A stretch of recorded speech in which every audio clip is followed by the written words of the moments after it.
This is the OTB Television Network, a service of Capital District Off-Track Betting.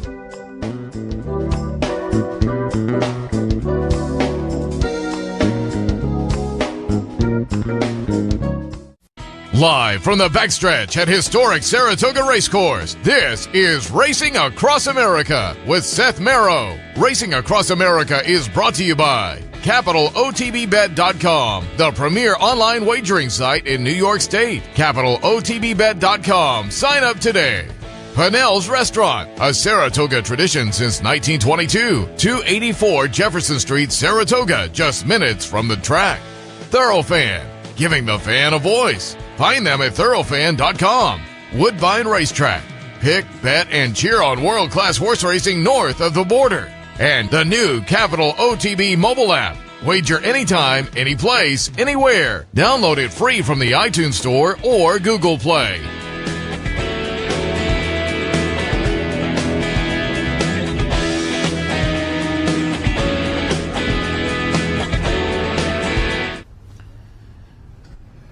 Good morning and welcome to Racing Across America on this Wednesday morning. Another gorgeous morning here in Saratoga. A little cool, but by the afternoon I think we're talking mid-70s, sunny. We're kicking off the last week of racing here at Saratoga in fine fashion. This morning on the show, Joe Clancy will join us. The last jump race of the season tomorrow. We'll talk a little bit about the jump season that has already gone through the Saratoga season, which kind of culminated with the New York Turf Riders last week. But again, there's another jump race tomorrow. But also, we'll look forward to the rest of the steeplechase season, see what's on tap past Saratoga. Our friend Tom Amello will join us. He'll have some thoughts for racing for today, and also just kind of recapping the season a little bit. And then we'll have somebody from West Point. I'm not sure, Tom Bellhouse or Terry Finley. One or the other will be in here. We will be happy to have either one of them. They have some runners coming up in the next few days here at Saratoga, including one in the stakes race today, the With Anticipation. But very happy to be joined here on the top of the show by a new addition to the NYRA broadcast team, Paul LaDuca. Good morning, Paul. Oh, thanks for having me, man. I actually, if people don't know, I was supposed to be on Monday and I forgot. So now I'm gonna make it up to you a little bit, and get here. And I'm happy to be on. I actually watch the show a lot when I go home in the afternoon here in Saratoga. And you had a beautiful set over here too. Yeah. We say the best set in horse racing. It's you're out here, the horses are working out in the morning. Cool, It's can't get any better than backstretch at Saratoga, and we have 6 more days of it. I know. Fill us in a little bit, as I say. You joined the NYRA team. You talk about us in the morning. I love the broadcasts in the afternoon. And now that they're in so many different markets, I just think it helps evangelize for horse racing. You guys do a good job. Talk a little bit about how the season has gone for you. Well, you made a good word, evangelize. We have to start putting this sport into layman's terms. Because the bottom line is, if you didn't grow up around horse racing, this is a different vernacular. Yeah. We all know that. So, when I got on to NYRA, it was more me be able to put it in athletes' terms, be able to put it in a different terms for the Fox viewer as well, because we can talk the nuts and bolts. We know 21 and change speed, but the person out there basically in TV land has no clue what that means. So you got to be able to tell them and to sort of give them a story. Now, when you're doing this show, you're nuts and bolts, you're handicapping.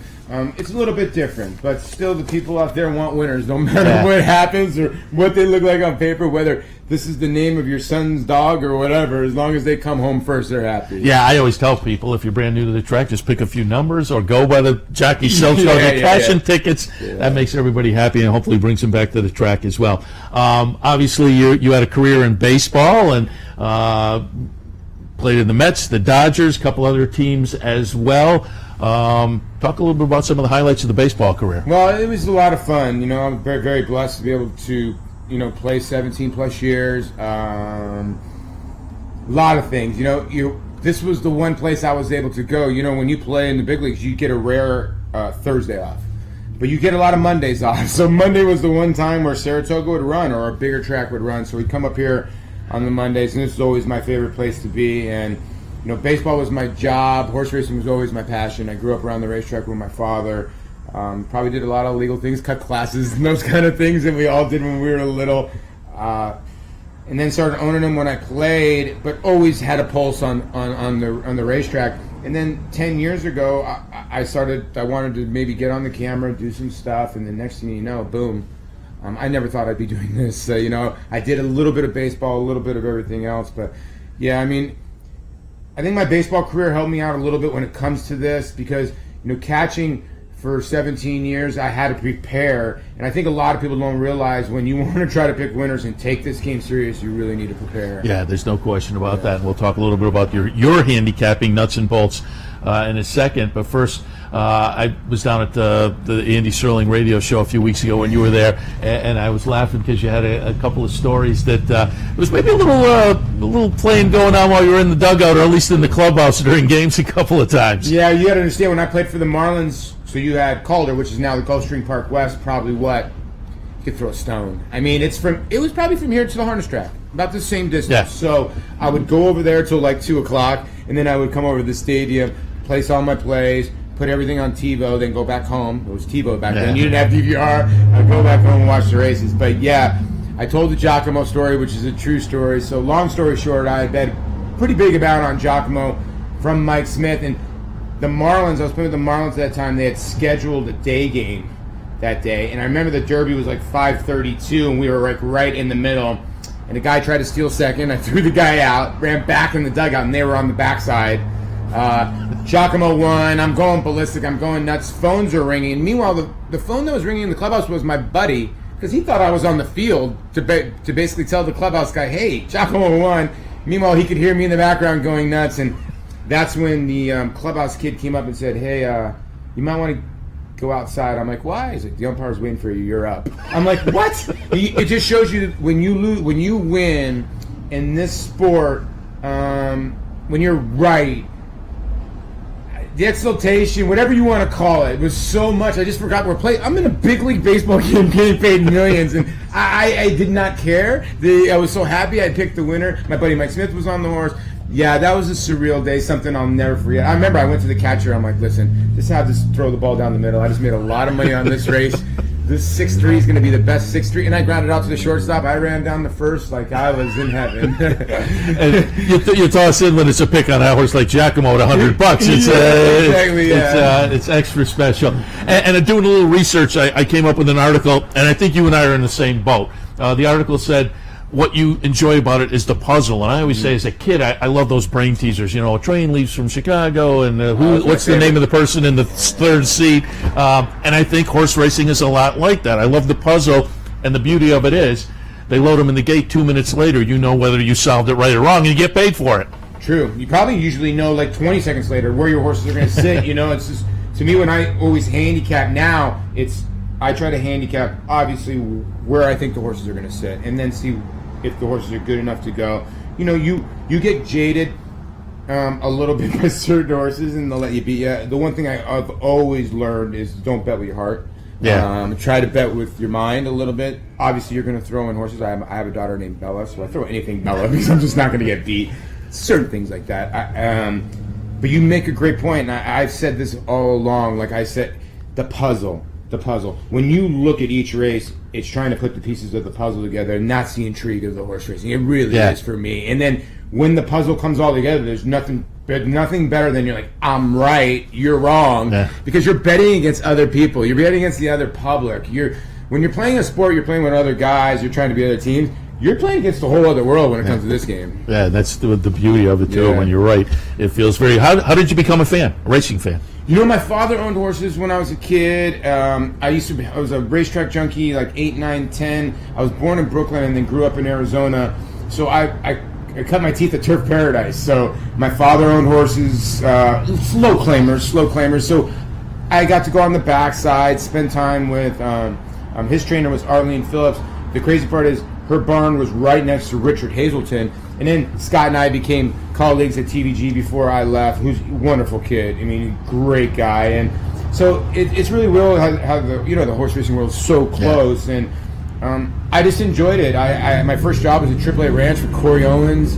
And I was cleaning out of horse stalls. That was my first job. I guess it was better than bussing tables. I liked the horses better. I didn't get kicked by one. I rode them when I was a kid, and then I got too big for that. But yeah, I loved every aspect of it. I think a lot of people don't realize that horses are athletes, and they have minds of their own. They're not just animals. Some are smart, some are dumb, just like people. Yeah, and up here we get to see some of the smarter ones in the stakes races, certainly. I pulled up a replay from Saturday of the Travers. Just wanted to get your thoughts on that, because I think it just continues to throw that 3-year-old picture into disarray. Great performance by West Coast, but it's just, again, they came into the race kind of looking for somebody to take control of the 3-year-old division. West Coast, it's hard to say he's now the leader of the division. I don't think he's done enough so far. So again, this division is in disarray, but it was a really nice performance by the Baffert horse. Yeah, it was a nice performance. Confusing, right? And the thing was, I loved Gunnevera going into the Kentucky Derby. You and me both. Such a clerical error by both of us, because I'll tell you what, when I had talked to Caden Bradar in Florida, he goes, Paulie, I really love your horse, but the problem with Gunnevera is he can't hold weight going into the Derby. He's a very light type of horse. And, I kept looking at the form going, okay, he won at Delta Downs. Boring. He ran well here in the Saratoga Special, which usually is a horse for course type of place. I think he got to the Derby. He just wasn't ready, and I think they tightened him up, ran a giant race. But you make a great point about Bob Baffert and West Coast. It throws everything into chaos. And I talked to Mike after the race, and I said, why'd you send him to the front end? And he had said, Bob had told him Dre Frong might be a little short, which is scary. And then he goes, and if he keeps on going, just send West Coast to lead, because I know that he's fit. And it just shows you the plan that they have and the thought process that they have. I think they took everybody a little bit by surprise. And Mike even said after the race, he goes, I knew the Derby winner's not the same horse that he was. Let me take it to him early and let everybody else catch me. And that's why he's a Hall of Famer. And doing the show on Sunday morning, I have Steve Bicken here as my co-host, and we had Lenny Shulman in as well. And they both tossed out maybe Oscar Performance is the leader of the 3-year-old division. Now, kind of think outside their box and go to the turf side. It's not that, it's not off that cue. I mean, if you think about it, if this horse goes on now, I think Oscar Performance is going to face Older, right? Next. Yeah. If he faces Older, listen, I don't think he can win the Breeders' Cup turf, but if something like that happened, why not? Yeah. I mean, because now you got West Coast who won this. You got Gervin who won this. You know who the best 3-year-old is? Practical Joke. I mean, if you want to go about the most consistent horse, just missing the Haskell by a half, 5th in the Derby, he's the only horse that has not thrown in a complete clunker, but he's a better one-turn horse. You can't give it to him. And that's interesting, because my argument is kind of, I don't know whether anybody's going to jump out of this 3-year-old division, because I just don't see any of them stepping up and beating older horses, but I hadn't thought about Practical Joke. In a sprint, maybe he does wind up in a sprint later. Well, here's the other thing. Chad's worried, okay, he might go in the mile. It's a 2-turn race, but I think he can handle a 2-turn mile. Yeah. I mean, I think a lot of people say Practical Joe's a 1-turn horse. I don't know about that. I think maybe he's just a miler. You can't lose by a half a length in the Haskell, or from the 19 post be 5th in the Derby if you don't like 2 turns a little bit. I mean, let's be honest. I hate when people say, he likes 2 turns or 1. No, I get it takes a little steam. 2 turns mile and 8's different than a 2-turn mile. And 3-year-olds run well. Now, that mile race is going to be great. It'll be a nice race. But maybe if Practical Joke wins the Breeder Cup mile, you can throw his name in there. But here's the crazy part. You have to give it to Always Dreaming right now. He's the only one with 2 grade 1s. You still have to give it to him, and you might not see him run again. Yeah, the Derby carries so much weight, it but it's a funny division this year. It's shaped up a lot like last year, where the early part of the season just was not validated. Then Arrogate came and kind of. So we'll see how it plays out. All right, let's get some ideas for today. Okay. 7th race this afternoon. Allowance non-winners are one other than. No, 7th. I was looking for the Mr. Crow race. That is. Mr. Crow is the 8th, right? The 8th. Okay, right. So let's move on to the 8th race, the Mr. Crow race, because you and I were talking beforehand. And I put Mr. Crow on top. I have it 6, 2, 5, and 9.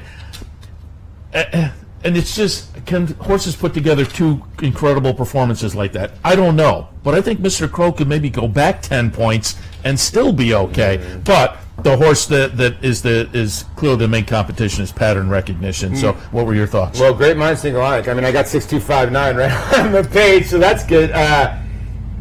I'm with you. I guess the 2's going to get played because Tackleful was so good last time out, and this horse was he a threat? No, not at all. And I think you can go too deep in there just because Mr. Crow. My thing about one race numbers, they scare me a little bit. Now, this horse run 2 good numbers, and when you win by a pole, run 109 Beyer, it's tough to not look at that. But my worry is it a dressed up 109 Beyer after a decent effort? And how is this horse after these 2 efforts, 7-1 or 11-1, first time out for Pletcher? So maybe this horse has overachieved a little bit.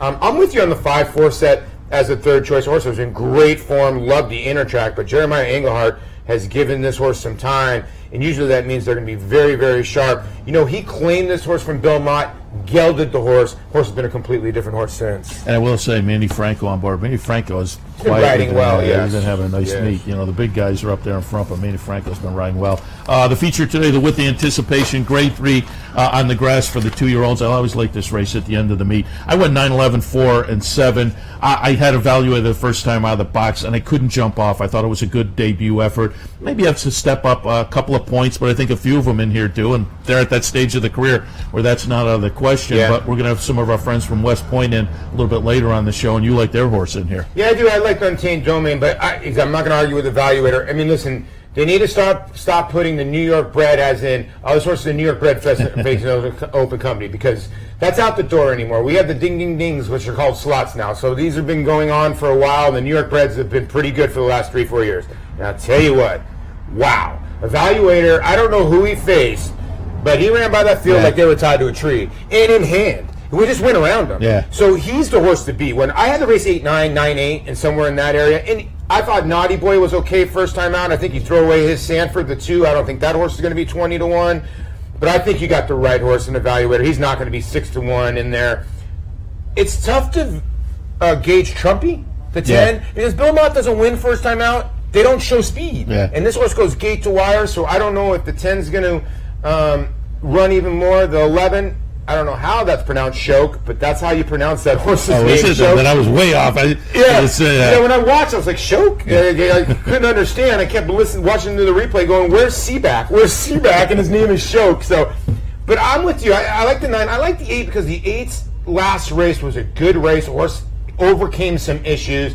Son of Animal Kingdom. I like those horses that been sort of trained by their owner, or their trainer, Graham Motion. He has this horse too, but you have the right horse. Evaluator is not going to be 6-1. No, as I say, I liked him in the debut, so I'm not going to jump off today. We'll certainly look at that one. Paul, appreciate the visit as always, and again, good luck to you and the whole team on the MSG Fox Sports programs. As I say, they've been great, and you guys have been doing a great job. I appreciate it. The little guy next to me, got to smack him around a little bit. Hopefully we get him back in here for his last visit on Monday. We're looking forward to. I always like to have Andy sit in with us, and so hopefully closing day we'll get a last visit with him ourselves. But Thanks. You guys have been doing a great job. I appreciate Continue it. Good luck going forward. Paul LaDuca, again, new member of the NYRA broadcast team. All right, we'll take a break. When we come back, Joe Clancy, Saratoga Special, and much more. We'll talk some of the jump racing here at Saratoga and beyond right after this. Stay tuned. Whether you're winding down from a day at the track or gearing up for the night, celebrate summer with live music, fabulous food, and the best happy hour in Saratoga. The Diamond Club at Embassy Suites, where the world meets in Saratoga. Nighttime thoroughbred racing is back at Capital OTB. Now through Labor Day, Capital OTB will be accepting wagers on nighttime thoroughbred racing from across the country, featuring evening racing from Delmar and Woodbine, and now it's even easier to be part of the action. Simply log on to capitalotbbet.com on all your digital devices, or use our newly designed mobile app. So even when the sun goes down, thoroughbred racing continues at capitalotbbet.com. Log on today. A huge race on the outside, but it's Ferdinand and Alashiba nose and nose to the wire. Good chase coming on the outside. Alashiba going to get there at the rail with Ferdinand. Alashiba has won it by a nose. No matter where in the world you are, the excitement of wagering on horse racing is just a click away. CapitalOTB.com offers live streaming, past performances, race replays, our virtual tote board, analysis and selections from professional handicappers, and a simple, safe, and secure wagering platform. And best of all, you get track prices. Going on now, it's Bet 50, Get 50. Simply open a Capital Bets account, bet $50, and get $50 cash back. CapitalOTB.com. Log on today. Hey race fans, head down to the all-new Clubhouse Racebook and get in the game. With live horse racing on more than 250 flat-screen TVs, state-of-the-art wagering terminals, fantastic food and drinks, an amazing Vegas-style atmosphere with seating for nearly 900 of your closest friends. Conveniently located at 711 Central Avenue, right off Exit 5 of I-90 in Albany, the Clubhouse Racebook is the better choice.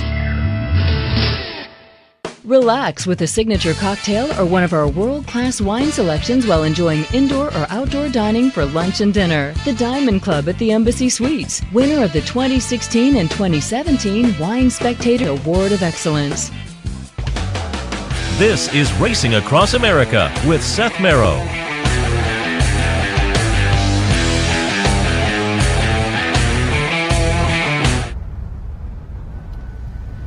Welcome back to Racing Across America. We kick off the final week here at Saratoga on this Wednesday, and that means the final visit from our friends at the Saratoga Special, either Sean or this morning Joe Clancy. Good morning, Joe. Good morning. How are you? Yeah, it's hard to believe. Final visit, here we are at the end of the meet again. Incredible. The countdown begins on day one, and inevitably it comes here, unfortunately, and then another 7 days we'll start counting down to next year. Yeah, exactly.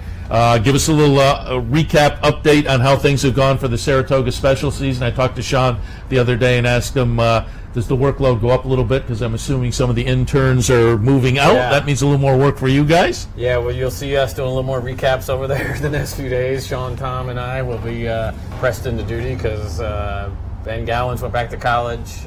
Shayna Tiller went back to college, but she's going to come back up for the weekend to help finish up. And Brandon Valvo, he's here on weekends anyway, so we still have him come back. But yeah, you start to see it fade away. A few of the kids leave and a few less people around here, and here we go, last week of the meet. Give us some of your thoughts so far on the meet. Let's go back to last weekend. What were your thoughts on the weekend of racing? West Coast, Lady Eli, Dre Fong, Practical Joke. It was certainly a big Saturday here. Yeah, it was amazing. And it's always a big Saturday, but it was so special racing. And you just see it. Somebody was asking me about, what's that big day do? And I'm like, well, we used to see those races spread out over a week. It's a week's worth of races in one day. And, to come see the Baffert horses come do it again, is pretty impressive. And it sort of threw yet another monkey wrench in the 3-year-old division. I don't know. Everybody wants to ask, who's the best?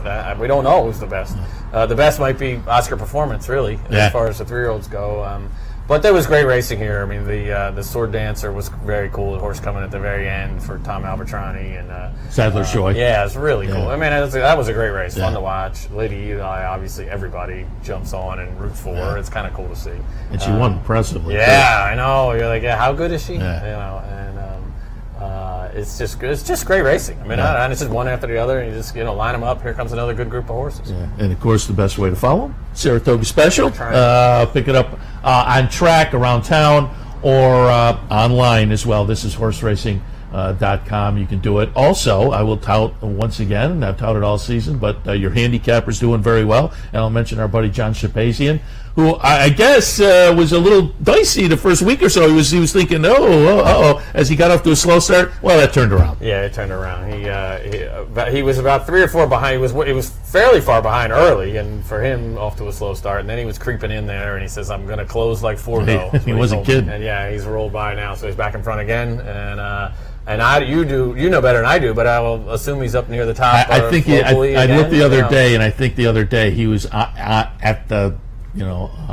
He was the leader the other day. So we'll see. And he finds winners. I mean, all handicappers get criticism. Oh, you're just picking favorites. And last summer here he picked Arrogate. At 11-1. I know a couple of people who were on board. What's he doing? But was pretty smart, pretty shrewd guy. And again, if you're following that stuff, he's certainly worth following. I got to get him to sit in here though. He's he'd a little camera shy.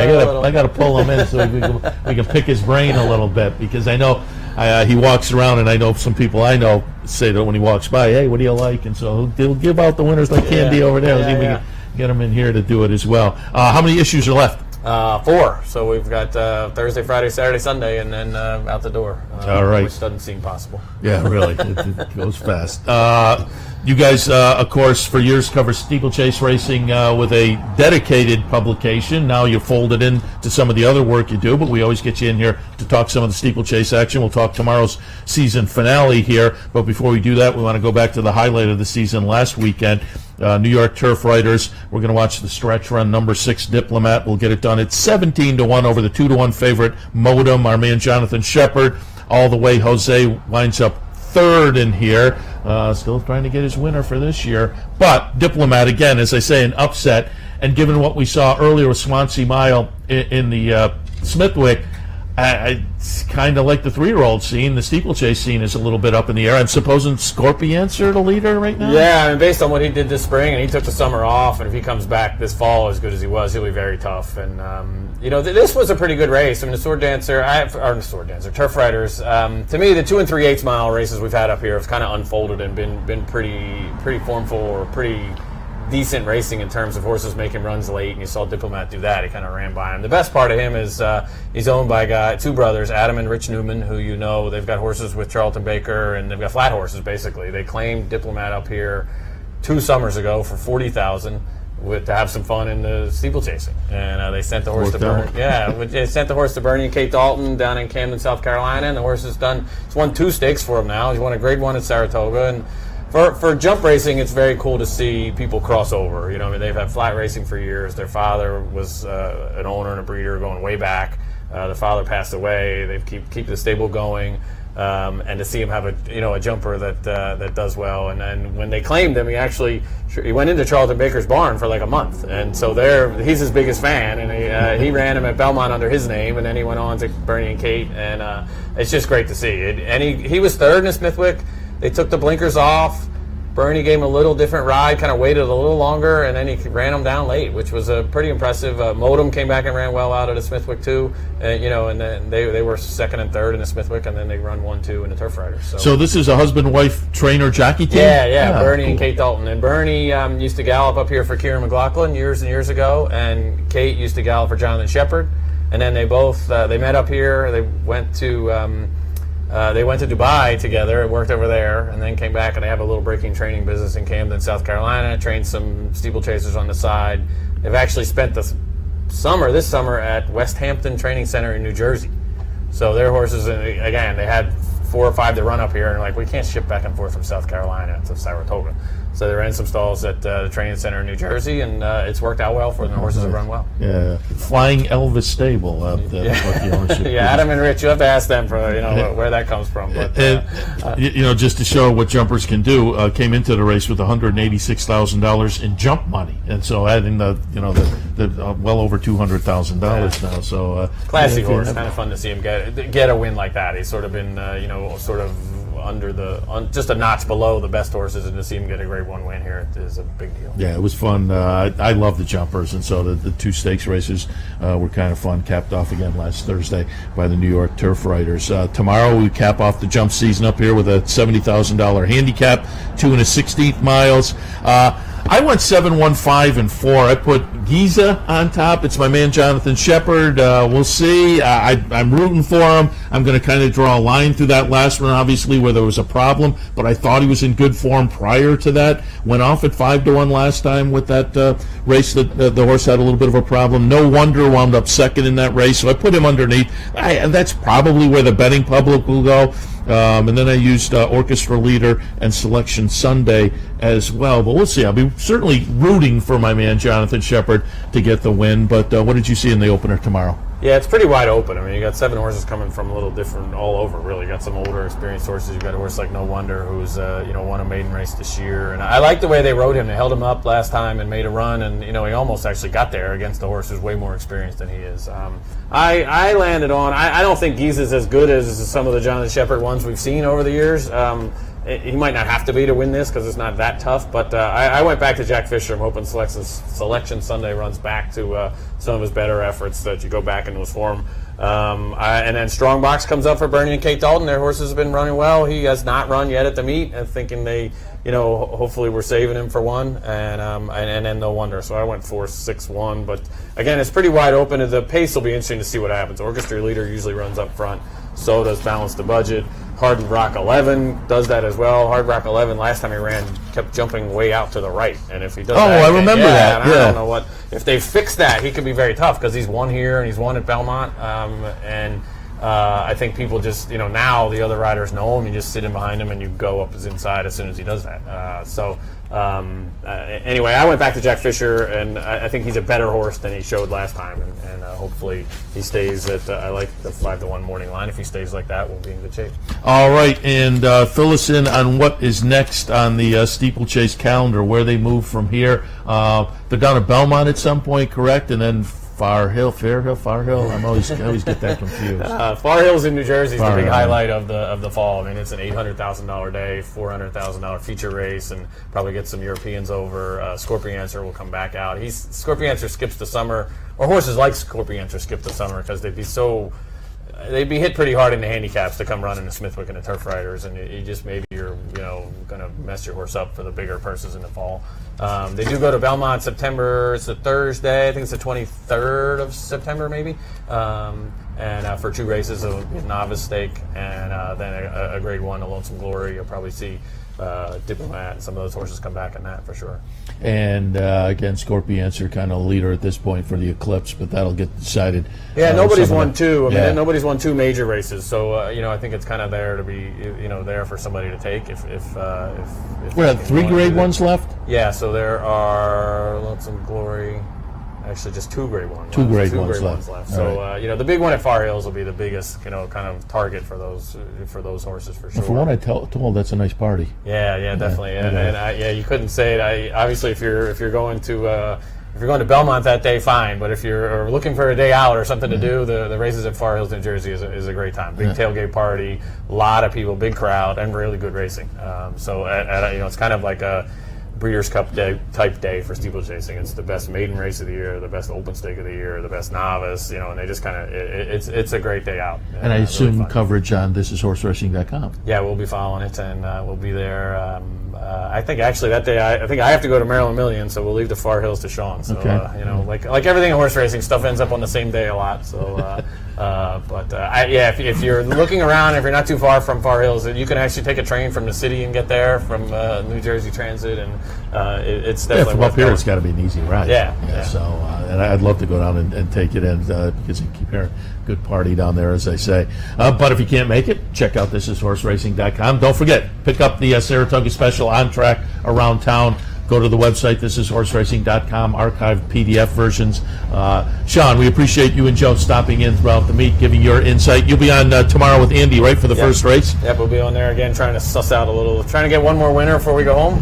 You've done all right so far this year. A lot of seconds, but that's the way it goes. And Choral Society won at a decent price, and we'll see what happens on Thursday. Again, always appreciate you guys jumping in for the visit and the press box. See those interns out running around. They all do a great job. Great coverage of the meet. Again, as always. Thanks.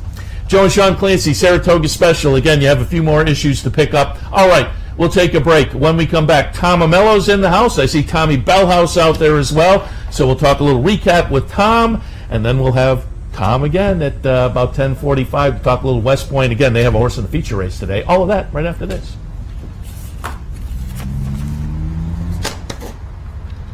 Yeah, you got the Tom and Tom show. This is Racing Across America with Seth Merrow.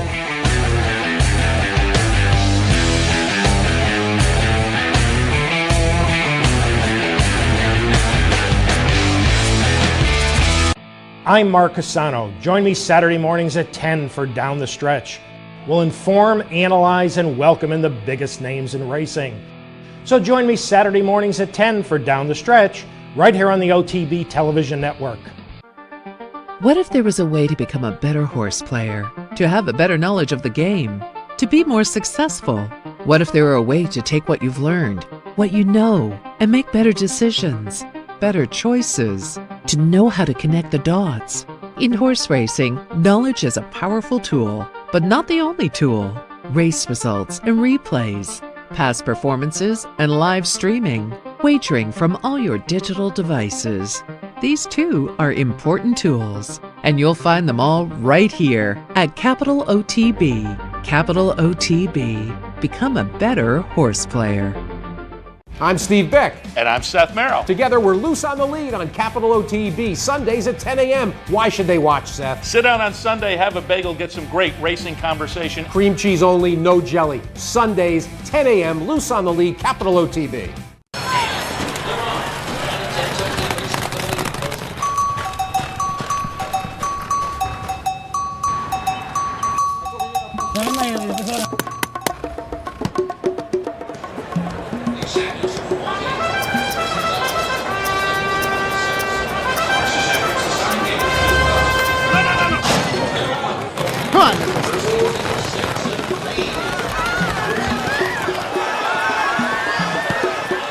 In a recent study of some of the top online wagering sites, Capital OTB won big in total player rewards, far surpassing some of the best-known wagering sites in America. While other rewards programs simply offer you points redeemable for gift cards, Capital OTB's rebates are paid to you in actual cash. Plus, Capital OTB gives you full and immediate access to your money. So if all you're getting now are points and gift cards, join Capital OTB Player Rewards today and get cash back. Visit CapitalOTBBet.com and sign up today. With more than 60 Easy Bet and branch locations throughout the region, you're just a short drive from all the top tracks across the country and around the world. For a complete list of all Easy Bet and branch locations, visit CapitalOTB.com. Capital OTB. We're closer than you think. Welcome back to Racing Across America. It's Wednesday morning. We kick off the last week. We had Tom Amello on early in the meet. I thought, hey, reach out to him today and we'll do a little recap, get some of his thoughts, maybe a couple ideas for today. Good morning, Tom. Good morning, Seth. Good morning, racing fans. Always good to be with you here on the backstretch. And yeah, it looks like I'm bookending the meet. That's okay. That's what we like. The Tom Amello bookend. You're right across the street, so it's always a very easy commute for you. How are things working out at the B&B during the racing season? I can tell you it's been a great season, and we're all breathing a bit of a sigh of, well, we'll be happy to have it behind us. But that just opens us up for the fall season. And if you'll allow me, I'm going to invite everyone out there who wants a quick and easy getaway to call me. Call me at the Brunswick at Saratoga, and we'll have a deal for you. There you go. And it is highly recommended. You're right across the street. Come up in the fall. You can walk to the Racing Museum. If you've never been to the Racing Museum, and they have passes for you, too. Oh, there you go. All right. And you get breakfast. Absolutely. Yeah, so it works out very Someday well. I'll bring breakfast in here for you. Nice. We'll just eat and talk. I like that. I'm all for that. Yeah, that works out well. Let's talk a little meet recap, but let's go back to the weekend. What jumped out at you on Saturday, Travers, and really an undercard of stakes that were just phenomenal. I just think, what has to jump out is Baffert's dominance of this race. And I'm disappointed in myself because I fought him as I should not have. And, I watched that race, the Los Alamitos race. It's a grade 3. Really wasn't that much in the race. And he kept him 4-5 wide. So he ran a mile and a quarter. Yeah. And I not wonder, but when Doug O'Neill sent Pavel to the Jim Dandy, I wonder if that was just a test of our East Coast boys. And then they said, all right, we're coming and we're going. What disappointed me most about my Travers is that I really didn't like the Jim Dandy horses, and I ended up keying McCracken, Irap, and Gunvera. So I got ouched out of this race, which is nice but prices. That's the way it is. That's the way. I mean, it was fun. It was a fun race. We haven't had a race like that, Travers like that, because the Jim Dandy was so difficult to interpret. If you wanted to say that. Good Samaritan was just that much better. Well, were the other horses not running? Yeah. Did the track hurt them? Did the timing hurt them? Were they prepping?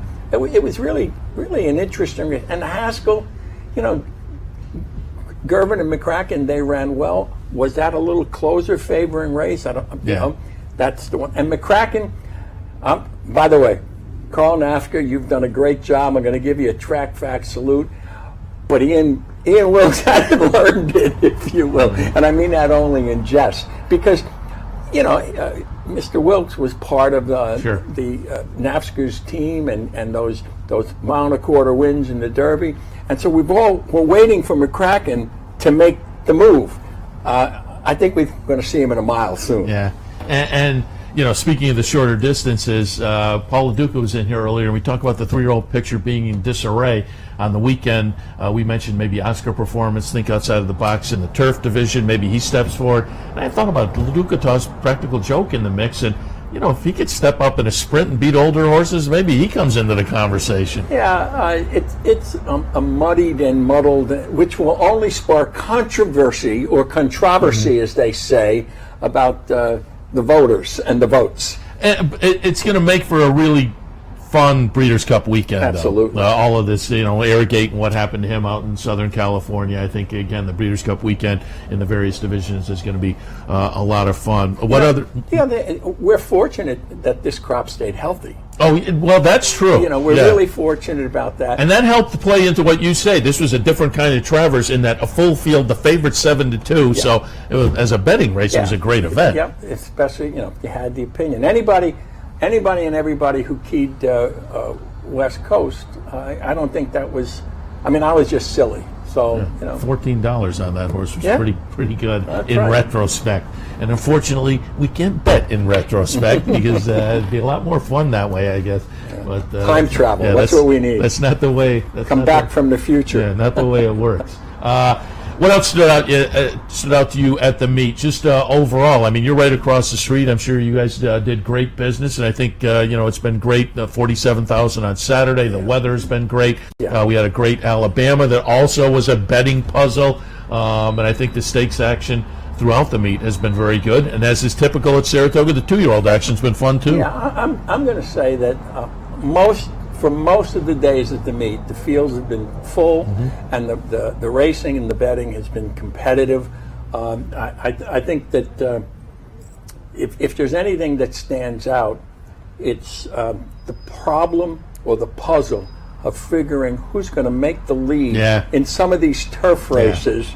Or you just look at anybody who's had speed, who is at 8-1 or more, and just bet them because every year, and I think we talk about it, every year there are a number of mile and the 16th races where it looks like there'll be a competitive pace, and the race might set up for a stalker closer, and then they go 49, 114, and as soon as you see that, you can go to Hattie's and have a chicken And the kicker sandwich. in those races is when the horse out in front has not shown any speed. And then you're like, oh man, how was I supposed to handicap that race? Well, and that's when the contrarian, not only the contrarian trainer or the contrarian jockeys looked at it and says, there's no speed. Maybe we can last.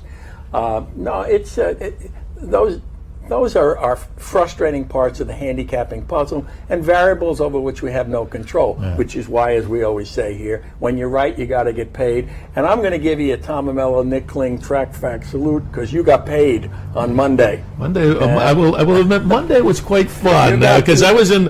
I said it Sunday. I said it Monday morning. I was in about a 4-day slump where nothing was going right, and then it got to Saturday and Sunday. And you start overthinking, and this ticket's too expensive. When I pulled Gunnevera out of the Travers Triple, and so everything you do is wrong. And so that last race on Monday it was very helpful. And I'm going to say something because I've had this conversation with a couple of people who are really regular players.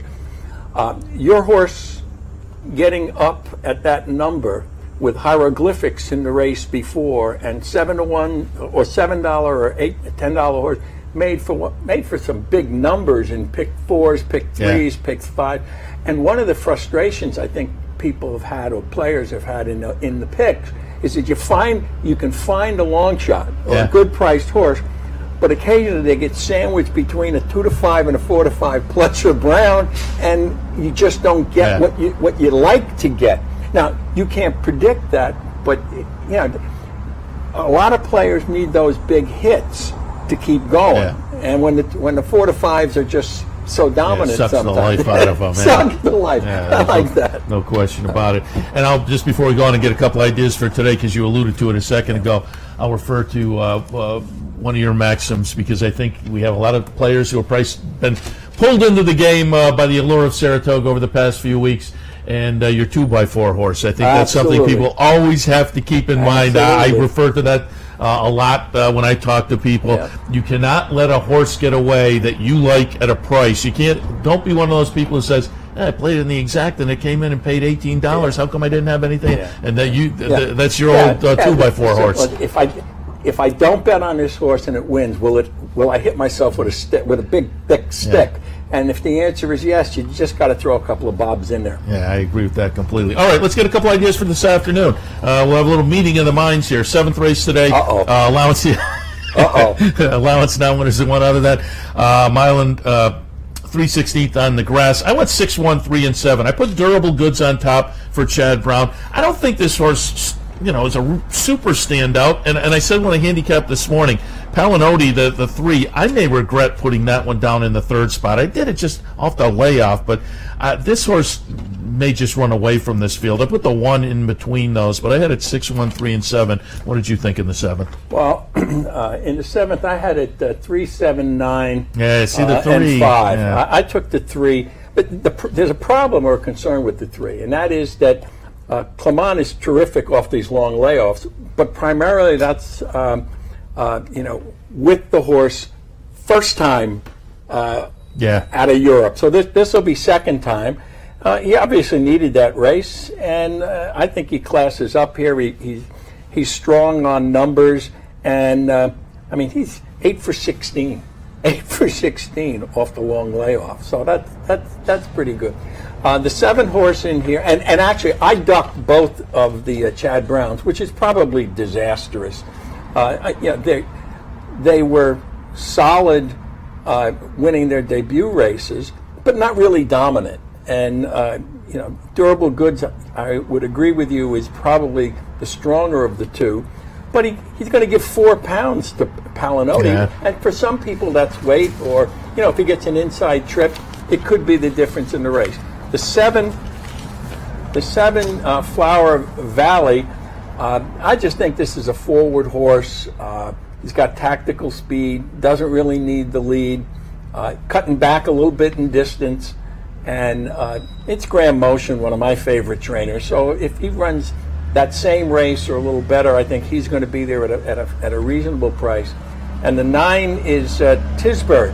Tisbury is a mott horse who's never made a backward step. It's forward figures.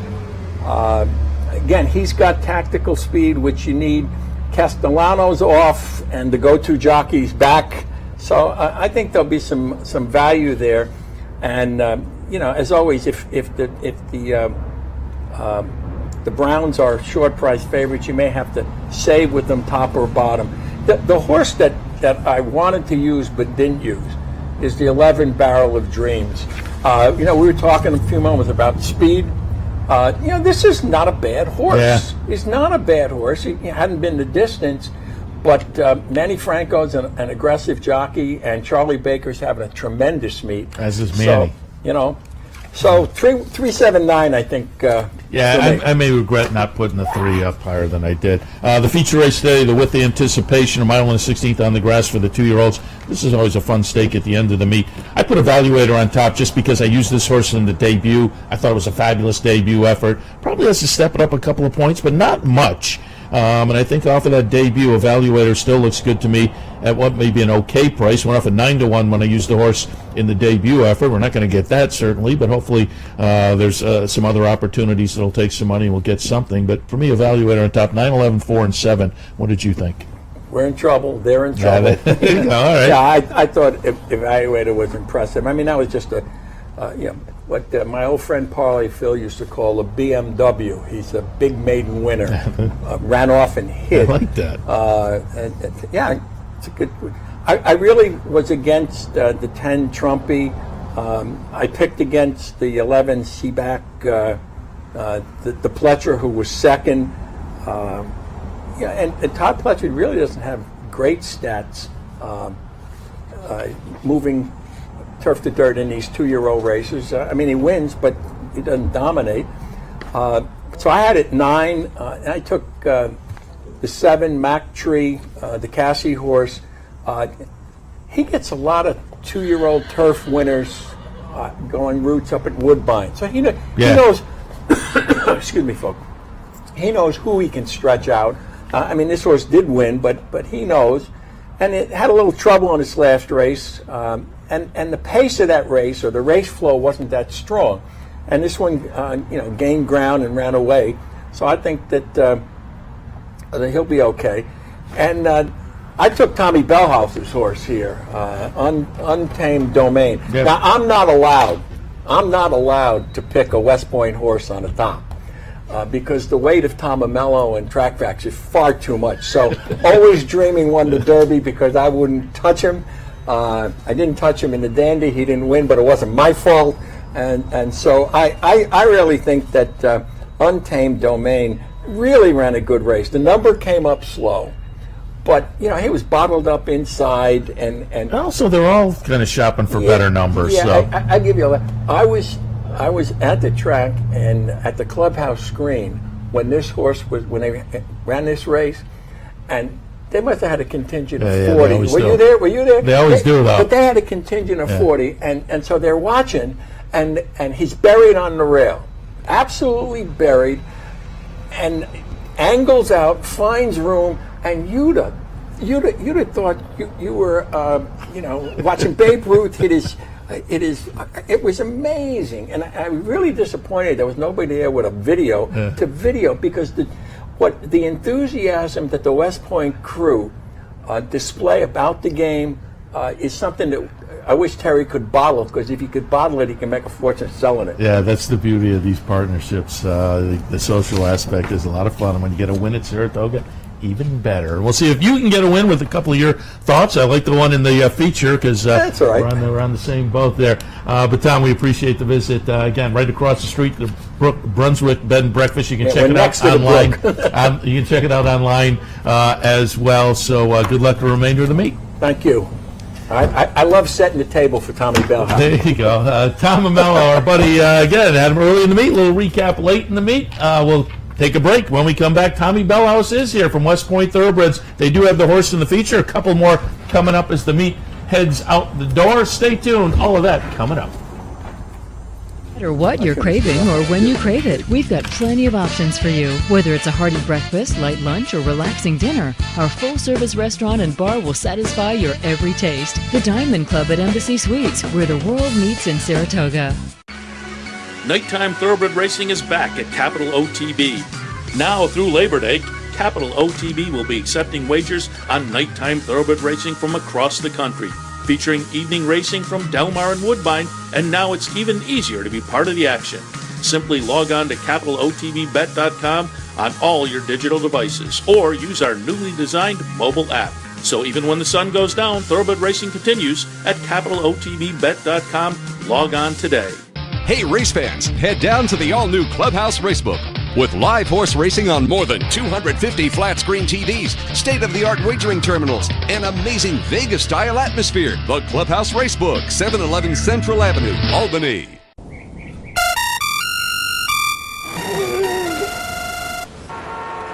Come on. I want sales reports on my desk by Monday. Whoops. My bad. Love racing? RTN brings you every live simulcast on your home television, plus live video streaming and race replays on your PC and mobile devices. To order, visit rtn.tv. RTN, a breed apart. No matter where in the world you are, the excitement of wagering on horse racing is just a click away. CapitalOTB.com offers live streaming, past performances, race replays, our virtual tote board, analysis and selections from professional handicappers, and a simple, safe, and secure wagering platform. And best of all, you get track prices. Going on now, it's Bet 50, Get 50. Simply open a Capital Bets account, bet $50, and get $50 cash back. CapitalOTB.com. Log on today. With Saratoga's best outdoor patio, a spacious bar, and plenty of off-street parking, it's the perfect place to meet friends and relax after an exciting day at the track. The Diamond Club at Embassy Suites, where the world meets in Saratoga. This is Racing Across America with Seth Merrow.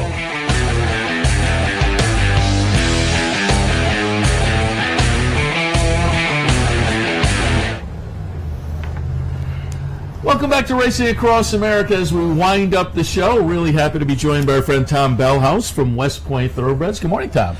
Good morning, Seth. Great to be here. Always happy to see you. Were you bouncing around the backstretch this morning? I was, and 911 from my pal Seth Merrill. I said, let me run over and get to talk about a pretty exciting horse, hopefully an Untamed Domain. Yeah, we had you kind of as a late addition in here, as there was a late scratch, but we certainly appreciate you coming over. I had a feeling you may be bouncing around the backstretch, and that was probably my wife's second choice too, so I have no problem with that. You have one in the feature today, so I thought it would be appropriate. You have one in a maiden tomorrow. You have one coming up on the 2nd in a allowance event, so I thought we'd hit on some of that. Why don't we start out with Untamed Domain, because I think we have the replay of the Maiden Breaker back on July 22nd. Untamed Domain's going to win here in the second career start, but I thought we'd start here because, again, he's in the with anticipation this afternoon, but Tom Amello was just here saying for this race that we're about to watch, Tom was down watching on the big screen in the clubhouse, and he thought you must have had about 40 people there who, as Untamed Domain was kind of stuck a little bit, and then found, you can see in the West Point Silks there, what are we sitting, about 5th, 6th right now on the rail, and then when he breaks through, Tom said about 40 people went bananas. Yeah, you're going to see him make a move. The 3-horse right in front of him is going to come off the rail, and is a spot for Jose, and he'll move up on the rail, and the 3 bumps with either the 4 or the 7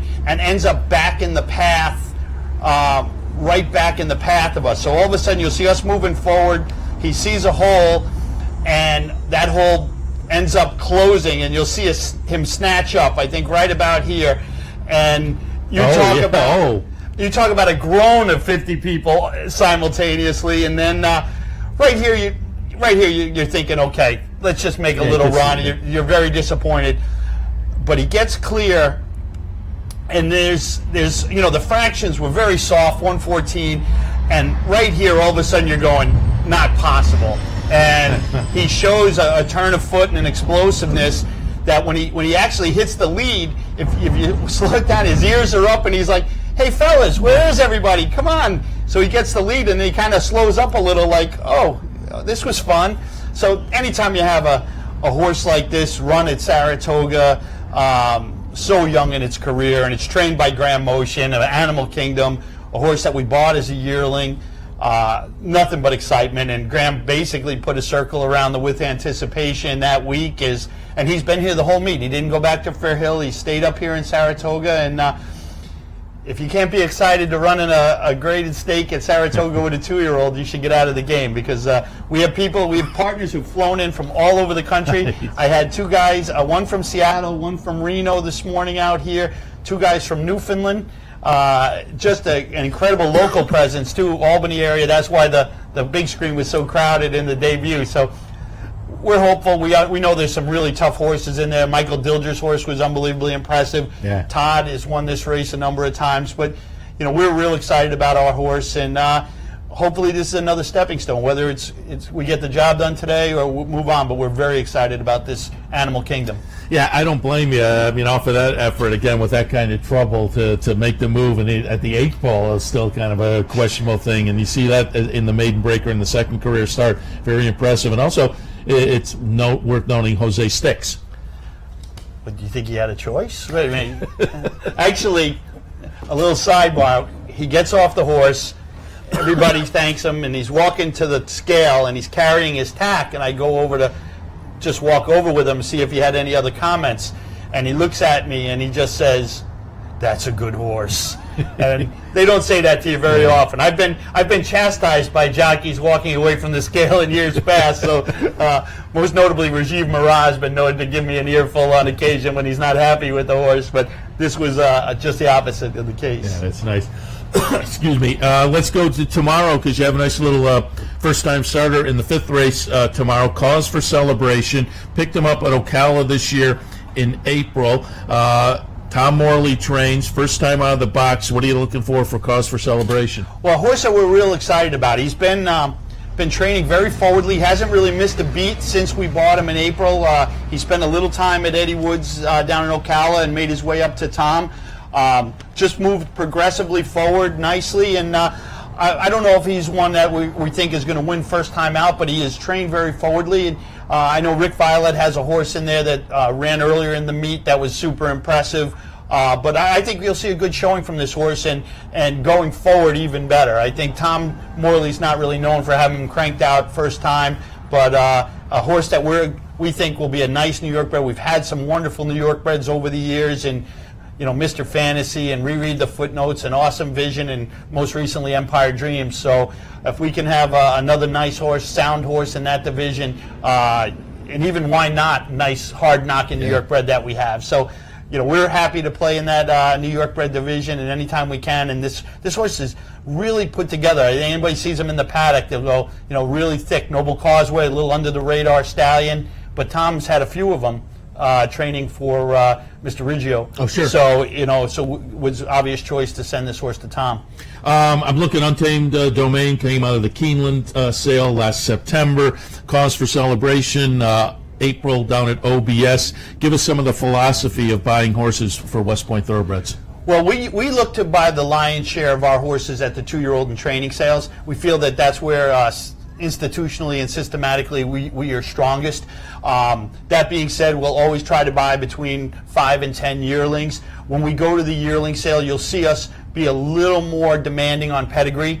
Whereas the 2-year-old and training sale, I always tell people there's 3 things in buying a horse. There's conformation, there's athleticism, and pedigree. Well, if they have all 3 of that at the 2-year-old sale, Sheikh Mohammed's going to buy them. So we'll look to give up a little pedigree for a great athlete at the 2-year-old sale. We've had a lot of success over the years, dating back to Awesome Gem and Macho Again, Lear's Princess, all horses that were bought at 2-year-old and training sales. We'll look to move forward with some yearlings in September. We bought 3 yearlings at the Saratoga sale, a Violence filly who's a half to a grade 1 winner, and then a Curlin New York bred filly, and then our partner Rob Masiello bought a beautiful Union Rags filly that we took a piece of as well. And we'll look for that type of pedigree and demand that kind of pedigree in our yearlings, whereas the 2-year-old in training, we're really looking for an athlete and not be afraid to take a shot with a first-time stallion or such. And we should remind people, I mean, that's the game you play, those sales and do that kind of thing, but you'll jump in occasionally a little later on, which you did this year before the Florida Derby with Always Dreaming, so you picked up the Florida Derby and the Kentucky Derby. That had to feel pretty good. Yeah, you and I spoke the morning of the Florida Derby, and I'll always remember that, just feeling very, very excited that we had a horse that was training that good. And not often, usually when you see a horse really put it together right before a big race, it's not yours. It's us sitting there going, wow, Todd's got a really nice horse coming together. And this year it was a thrill to be part of that partnership and to run in those races and successfully. And even jumping in on a horse named Breaking Lucky in December and ending up in the Pegasus was unbelievably exciting. He's a horse that's been chasing Gunrunner around the country, and we'll look to get him a start maybe at Churchill or somewhere else to get away from Gunrunner a little and hopefully get him to the Breeders' Cup in some capacity as well. Want to toss out another runner that's coming up within the next few days, so you can give a little shout out and kind of talk about that in anticipation and maybe give folks a little heads up. Sound the Horns will be running in an allowance race on the 2nd of September. We're going to go back and watch the replay. You got another Saratoga win with Sound the Horns back on August 2nd. We're going to watch that race. What are your thoughts on Sound the Horn coming up on the 2nd of September? Well, watching this race, I believe this is either the fastest or the second fastest 6.5 of the meet. And this was not traditionally his running style, but he got up there and they threw it down. I mean, I think I want to say it was Jason Service on the rail with Irad and Jose on the outside. And I thought, watching it live, I said, I thought we won. And then I saw the photo, and it was really, really close. I mean, we lost the bob, but we still won. And this is a horse that we had huge hopes for as a 2-year-old. He cost a lot of money. He was buy include. He was one of those horses that fit our profile, that the breeding wasn't over the top, but the athletic nature of this horse, we really thought he was going to be a superstar. Couple different injuries over the years, minor stuff that held him back, a little bit of a throat thing at one point, and then all of a sudden he started putting it together. We kept him on Laurel and ran him out of Presque Isle, so he kind of avoided the top-notch competition, and then we said, okay, it's time to see if he can compete. Granted, that was a 50, now one is a 2, but that's probably tougher than any allowance race you're going to see around the rest of the country. We're hoping to come back this weekend in a New York, Open non-winners of 2 lifetime, and see if we can where we fit. Is he going to be a horse that maybe be a stakes horse in the Mid-Atlantic or Florida, or is this his level? So we're hoping to find that out, and just really, really happy for the partners that a horse that took a lot of time, that always showed some promise, to win on the big stage at Saratoga and really throw it down. Yeah, a lot of times they'll come out of a ding-dong battle like that and they're improved. They benefit from that kind of. Well, we try to give him fight. as much time too. You're afraid he might bounce to the moon off of that effort, but we've really given him a lot of time. And Graham, wasn't under any pressure to run him. I mean, it's one of those that if he's been up here also the whole summer and really looks good and worked the other day. So we'll see if we get lucky. Well, Tom, I'll tell people you guys have a great website. If you Google West Point Thoroughbreds, you can pull up the website. You can follow the runners, where they're running, how they the results, but also there's a nice blog, and you guys put up videos that go into the sales and what you look for. Really a great website, so I'll applaud that. And I again tell people to visit if they want to find out more about West Point Thoroughbreds. And part of the partnership thing, I always say, part of the fun is the social aspect, certainly up here at Saratoga, but you also want to plug into a partnership that's right for you financially and with the goals and whatnot. And if folks visit the website or talk to you, some of you guys, they can find out much more about West Point. Absolutely. And listen, there's lots of venues to get involved with race ownership, and that's really what it's all about, people getting involved. That being said, I think you have been around us a long time and know that it's really about communication, transparency, and having fun. Yeah. And that day that Sound the Horns won, I remember Jeremiah Engelhart was standing behind us, and he goes, "I want to get in with you guys. This seems like way too much fun." So no, we've had a great summer and a great year, and we're thrilled with how sales have gone as well as how our horses are running, and get a little lucky in the next couple of weeks. We might end up with a couple at the Breeders' Cup, and that would just be wonderful to go out to Del Mar with a couple of bullets. Yeah, I saw on your upcoming races, there's a couple down at Kentucky Downs. That would be nice too with the Delray Me they offer down there. Well, that one filly, Best Performance, who ran second in the Schuylerville on opening day, worked on the grass for Christoph, and we were all over there one day, and Christoph was very tight to the vest, but had a smile on his face. And so we're a little concerned about the weather, like everyone else. What's going on in Houston coming north? But if the weather cooperates, we're going to run her and another filly that we bought, Boreal, in separate races at Kentucky Downs, which would be wonderful. Well, good luck there. Good luck up here the remainder of the meeting and the remainder of the year as well. As you say, if you go on the website, pulling up your stats, it's been a very good year for West Point. You can find out more at their website as well. Tom, appreciate the visit this morning. Always a pleasure, Seth. Tom Bellhouse from West Point Thoroughbreds. A little bit before that, we were joined by our friend Tom Amello. Joe Clancy jumped on board, and we kicked things off with Paul LaDuca from the New York Racing Association broadcast team. A big Wednesday show as we kick off the last week here at Saratoga. Don't forget, night racing continues throughout the month until Labor Day. If there's Del Mar night racing, we'll have night racing on the network, capitalOTBBet.com. So nighttime racing through Labor Day. Also, Bet 50, Get 50 continues. Open up a new account, Bet 50 in, you get 50 into your new account. Do also want to remind you that it is a Win-A-Bet Wednesday at the Clubhouse Racebook. So keep that in mind. 711 Central Avenue in Albany. Fan appreciation at the Culver branch. So if you're a patron there, swing by, give us our chance to say thank you to you. Friday, the Bounty Bet continues. If you play a late pick four here at Saratoga with your Capital OTB Bet account, you're in to get your shot at the Bounty. And Saturday and Sunday at the Clubhouse Racebook. Saturday, a $100 trifecta challenge. Sunday, it's a Naira Pick 4 Sunday. All 711 Central Avenue in Albany. All right, going to wrap things up for this Wednesday edition Racing Across America. We really appreciate your visiting. Enjoy the races this afternoon. We'll see you back here tomorrow morning, 9 o'clock, for the Handicappers Report. You've been watching Racing Across America with Seth Merrow. Racing Across America has been brought to you by CapitalOTBBet.com, the premier online wagering site in New York State. CapitalOTBBet.com. Sign up today. Pennell's Restaurant, a Saratoga tradition since 1922. 284 Jefferson Street, Saratoga, just minutes from the track. Thoroughfan, giving the fan a voice. Find them at thoroughfan.com. Woodbine Racetrack, Pick, bet, and cheer on world-class horse racing north of the border. And the new Capital OTB mobile app.